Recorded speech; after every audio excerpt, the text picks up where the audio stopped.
नमस्कार ओडिया खबर 360 को आपनको स्वागत। आसंत नजर पकाइबा आज मुख्य खबर उपरे।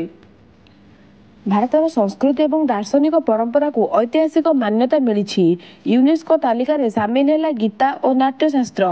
श्रीमद् भगवत गीता और भरत मुनि Natyashastra UNESCO memory of the world register रे सामिल होईछि। केंद्र मंत्री गजेंद्र सिंह यार सूचना देइछन्ति। सुभद्रा फासरे स्वावलंबी महिला 5,000 टंका सहायता पाई हेउछन्ति दहगंज। आयकर रिटर्न दाखल लगी जाउछि धमकपूर्ण कॉल। 2 लाख नदेले मामला रुजु कराजिबाको धमक। झमेला भୟରେ कार्ड फेराउछन्ति अधिकारी। वाकफକୁ ନେଇ पुलिस सजाग। 8 जिलार 39 मत्स्य निकटରେ सुरक्षा बंदोबस्त। वाकफ बिल को नहीं देशर विभिन्न राज्य हिंसा सृष्टि हेबा परे सजाग हेउछि ओडिशा पुलिस। राज्य रे जेपरि एभଳି स्थिति सृष्टि न हेबो ओ एही प्रसंग रे आईन श्रृंखला स्थिति बजाय रखिबा ओ ताकु नहीं तत्पर होइछि पुलिस प्रशासन।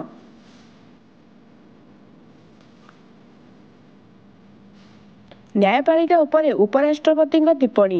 न्यायपालिकार कार्यधारा को नहीं उपराष्ट्रपति जगदीप धनखड़ गतकाली देइथिबा टिप्पणी को नहीं विरोधी दल तीव्र प्रतिक्रिया प्रकाश करिछि।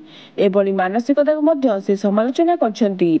कांग्रेस, टीएमसी, डीएमके एवं अन्य किछि विरोधी दल नेता समेत बहु आईन विशेषज्ञ उपराष्ट्रपति टिप्पणी को कठोर समालोचना करी धनखड़ देइथिबा मंतव्य न्यायपालिका प्रति असम्मान बोली कहिसन्ति। पश्चिमबंग हिंसा को नहीं टिप्पणी देउथिबा बांग्लादेश सरकार को भारत पक्षर चेतावनी दिया। भारतर आभ्यंतरीण मामला रे दखल देबा परिवर्ते निज देशर संख्यालघुଙ୍କ सुरक्षा उपरे ध्यान देबाकू कहा जाउछि। सूचना अनुसार बांग्लादेश अंतरीण सरकार मुख्य परामर्शदाता मोहम्मद यूनुस को सचिव पश्चिमबंग हिंसा उपरे टिप्पणी देइथिले। मुर्शिदाबाद हिंसा रे प्रभावित संख्यालघु मुसलमान को भारत सुरक्षा देबा उचित बोली से कहिथिले। प्राय 14 वर्ष तलर एक मनी लॉन्ड्रिंग मामला रे पूर्वतन निर्देशालय आंध्र प्रदेश पूर्वतन मुख्यमंत्री जगनमोहन रेड्डी समेत डालमिया सीमेंट बहु संपत्ति जबत करिछि। जगनमोहन अंशीदार रहितिबा Carmel Asia holding link, Saraswati power and industries एवं हॉट कान भली 3टी कंपनी 27.5 कोटी टंकार अंशधन को ईडी जबत करिछि। भारत चीन संपर्क को नहीं विगत किछि दिन मध्य सुधार आसीथिला बेले चलित वर्षठारु पुणी कैलाश मानसरोवर यात्रा आरंभ हेबो। एथिने वैदेशिक मंत्रालय पक्षरु सूचना जारी करा जायछि। भारत एवं चीन मध्य 2020 गलवान घटना पर संपर्क तिक्त होइथिला बेले सेबेठारु एही यात्रा बंद करि दिया जायथिला।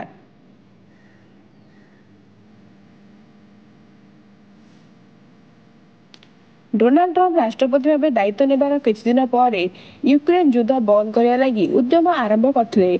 अमेरिकीय प्रतिनिधि उपस्थित रूस और यूक्रेन प्रतिनिधि आलोचना करी निर्णायक निष्पत्ति नेबा पर अमेरिका उद्यम करथिला। किंतु एबे सुधा युद्ध विरति को नहीं कौनसी निष्पत्ति आसिबार नाही। यूक्रेन युद्ध विरति को नहीं अनिश्चितता बुझामणारू ओहरी जीव अमेरिका।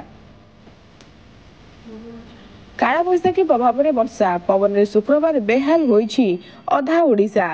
दैत्य नगरी कटक और भुवनेश्वर समेत राज्यर विभिन्न स्थान में सकाळ सकाळ घन अंधार करी काला बैशाखीर देखाइछि कोप। उत्तर ओडिशा रे काला बैशाखी जनित क्षयक्षति व्यापक भाव होइथिबा सूचना मिलिछि। विशेष करी प्रबल वर्षा रे बालेश्वर शहर जलाकीर्ण हवा समय रे जिलार बहु स्थान में प्रबल अति प्रबल वर्षा होई गछ गुड़िक उपुड़ी पड़िछि।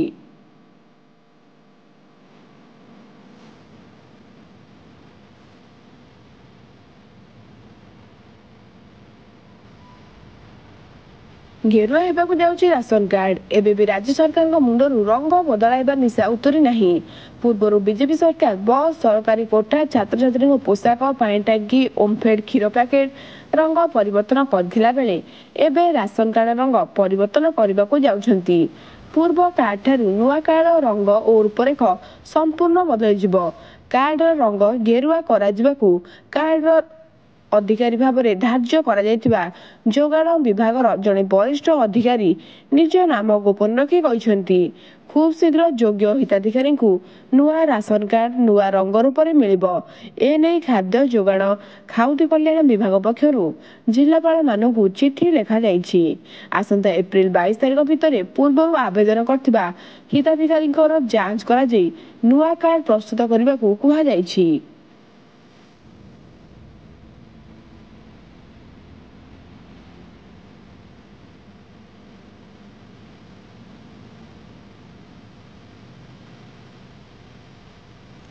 ଆସନ୍ତା 30 ତାରିଖରେ ପବିତ୍ର ଅକ୍ଷୟ ତୃତୀୟା। ଏହି ଦିନଠାରୁ ଆରମ୍ଭ ହେବ ମହାପ୍ରଭୁଙ୍କ 3 ରଥ ନିର୍ମାଣ ଏବଂ ଚନ୍ଦନ ଯାତ୍ରା।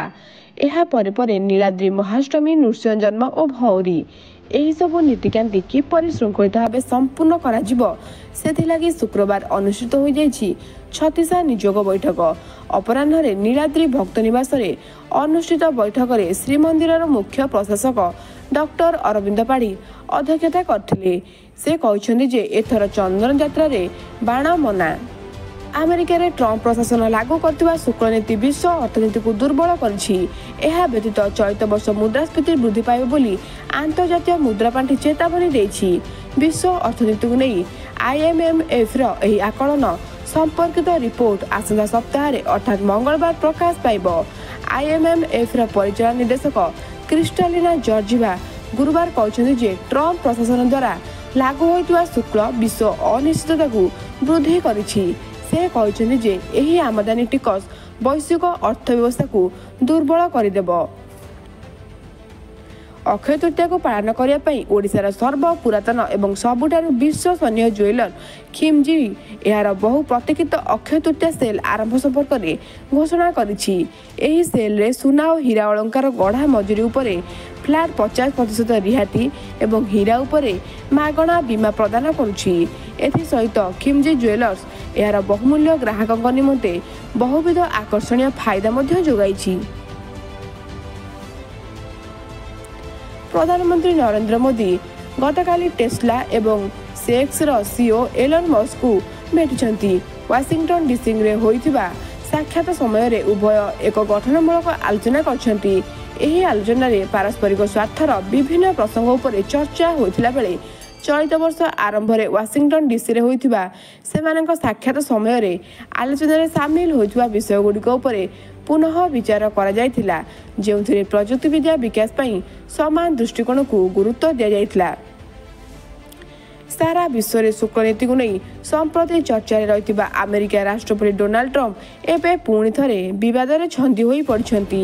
ଫେଡେରାଲ ରିଜର୍ଭ ଅଧ୍ୟକ୍ଷ ଜେରୋମ୍ ପାୱେଲଙ୍କ ସହ ବିବାଦକୁ ନେଇ ଟ୍ରମ୍ପ ଏବେ ଆଲୋଚନାର କେନ୍ଦ୍ର ବିନ୍ଦୁରେ। ସୁଧ ହାର ଶୀଘ୍ର ହ୍ରାସ ନ କରିବା ପାଇଁ ଟ୍ରମ୍ପ ଫେଡେରାଲ ରିଜର୍ଭକୁ କହିବା ସହ ବହିଷ୍କାର ମଧ୍ୟ ଧମକ ଦେଇଛନ୍ତି। ଏହି ଖବର ବାହାରକୁ ଆସିବା ପରେ ଗୁରୁବାର ଆମେରିକୀୟ ଷ୍ଟକ୍ ବଜାରରେ ମିଶ୍ରିତ ଧାରା ଦେଖାଯାଇଛି। ଟିମ୍ ଡେଭିଡଙ୍କ ଅପ୍ରାୟିତ ଅର୍ଦ୍ଧଶତକ ଓ ଜୋସ୍ ହାଜେଲଉଡ୍ଙ୍କ ଘାତକ ବୋଲିଂ ଘରୋଇ RCBକୁ ପରାଜୟରୁ ରକ୍ଷା କରିପାରି ନାହିଁ। ସ୍ଥାନୀୟ ଚିନ୍ନାସ୍ୱାମୀ ଷ୍ଟାଡିୟମରେ ଶୁକ୍ରବାର ଅନୁଷ୍ଠିତ IPLର ବର୍ଷା ବାଧାପ୍ରାପ୍ତ ମ୍ୟାଚ୍ରେ ପଞ୍ଜାବ କିଙ୍ଗସ୍ 5 ୱିକେଟରେ RCBକୁ ପରାସ୍ତ କରିଛି। ଏହା ଫଳରେ ଗୋଟିଏ ଭେନ୍ୟୁରେ ବା ଚିନ୍ନାସ୍ୱାମୀ ଷ୍ଟାଡିୟମରେ RCB 46ତମ ପରାଜୟ ବରଣ କରିଛି। ଗୋଟିଏ ଭେନ୍ୟୁରେ ଗୋଟିଏ ଦଳ ହାରିବାରେ ଏହା ରେକର୍ଡ ହୋଇଛି। ଫିରୋଜ ଶାହ କୋଟଲାସ୍ଥିତ ଅରୁଣ ଜେଟଲୀ ଷ୍ଟାଡିୟମରେ ଦିଲ୍ଲୀ ଟିମ୍ ଦ୍ୱିତୀୟ ସର୍ବାଧିକ 45ଟି ମ୍ୟାଚ୍ର ପରାଜିତ ହୋଇଛି। ଏହି ମ୍ୟାଚ୍ ପରେ ପଞ୍ଜାବ କିଙ୍ଗସ୍ ସପ୍ତମ ମ୍ୟାଚ୍ରୁ ପଞ୍ଚମ ବିଜୟ ସହ ପଏଣ୍ଟ ଟେବଲରେ ଦ୍ୱିତୀୟ ସ୍ଥାନକୁ ଉନ୍ନୀତ ହୋଇଛି। ବଲିଉଡ୍ ଅଭିନେତା ହ୍ରିତିକ୍ ରୋଶନ କ୍ରିସ୍ 4ର ଫିଲ୍ମ ବିଷୟରେ ଘୋଷଣା କରିବା ପରେ ଏହାକୁ ନେଇ ତାଙ୍କ ପ୍ରଶଂସକମାନେ ବେଶ୍ ଉତ୍ସାହିତ ଅଛନ୍ତି। ହ୍ରିତିକ୍ ଏଥିରେ ଅଭିନୟ କରିବା ସହ ଏହାର ନିର୍ଦ୍ଦେଶନା ଭାର ସମ୍ଭାଳିବେ। ଇତିମଧ୍ୟରେ ଫିଲ୍ମକୁ ନେଇ ଏକ ବଡ଼ ଖବର ଆସିଛି। ଏହାର କାହାଣୀ ଟାଇମ୍ ଟ୍ରାଭେଲ୍ ଉପରେ ଆଧାରିତ ହେବ ବୋଲି ଜଣାପଡ଼ିଛି। ଏଥିରେ ହ୍ରିତିକ୍ ଟ୍ରିପଲ୍ ରୋଲ୍ରେ ଦେଖାଯିବେ ନେଇ ଚର୍ଚ୍ଚା ଉଠିଛି। ପ୍ରୀତି ଜିନ୍ତା ମଧ୍ୟ ଏଥିରେ ଏକ ଗୁରୁତ୍ୱପୂର୍ଣ୍ଣ ଭୂମିକାରେ ନଜର ଆସିବେ।